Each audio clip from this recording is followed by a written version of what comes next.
Italy to neutralize the enemy there.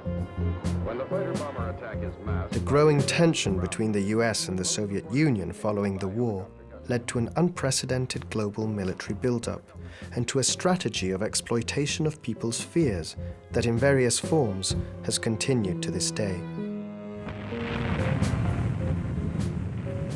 You know how bad sunburn can feel. The atomic bomb flash could burn you worse than a terrible sunburn, especially where you're not covered.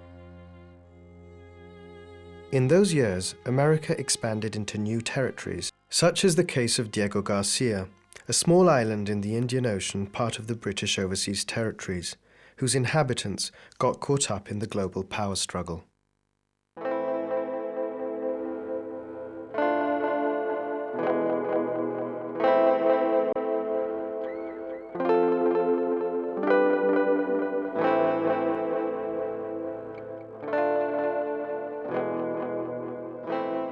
Nobody seems to know that Diego Garcia used to have a very considerable population that was all entirely bundled up and shipped out in order to, as the US Navy put it, sanitize the place. The US wanted a base in the Indian Ocean at all cost because of the Cold War.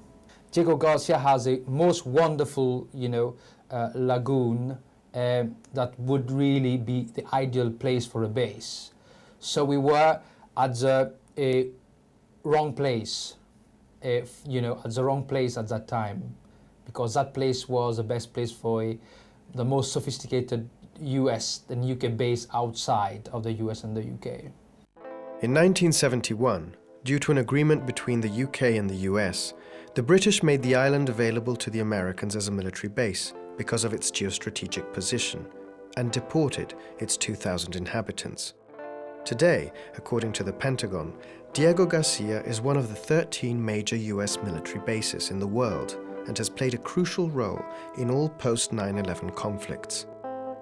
The Diego Garcia exiles today live scattered between Mauritius and the United Kingdom, where for years they have been fighting a legal battle to return to their island.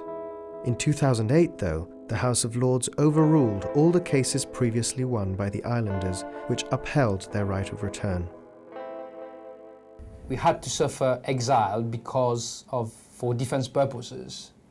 And we paid that price, and that price is to be exiled from your homeland for the defense of the West.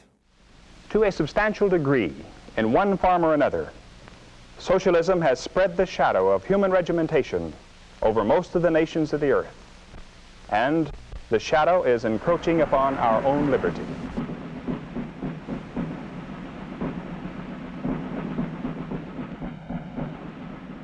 I was certainly a cold warrior. I thought that the Soviet Union was a menace. I still do. I still believe that we had every right to try and defend ourselves against the power of the Soviet Union. I began to change.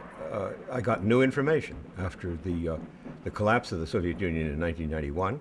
Above all, how fast our country moved, the United States, to find a replacement enemy. To keep the military-industrial complex functioning, to serve the vested interests in the Cold War system.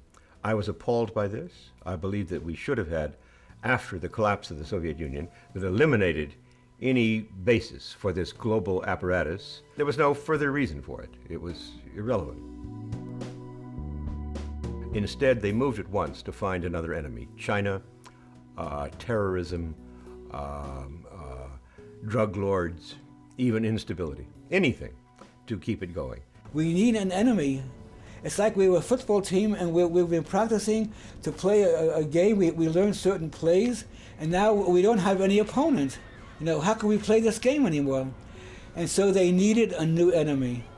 And the new enemy, well, for a while it was drugs. We had a war on drugs. But then came terrorism. And that was a very good substitute in the minds of our leaders. Sometimes we're afraid of big things, and sometimes we're afraid of very little ones. But now there's something else about fear that I don't think you quite understand, Billy. What's that? Well, sometimes when you become afraid, there isn't anything that's really dangerous. Sometimes you think things are dangerous when they're not.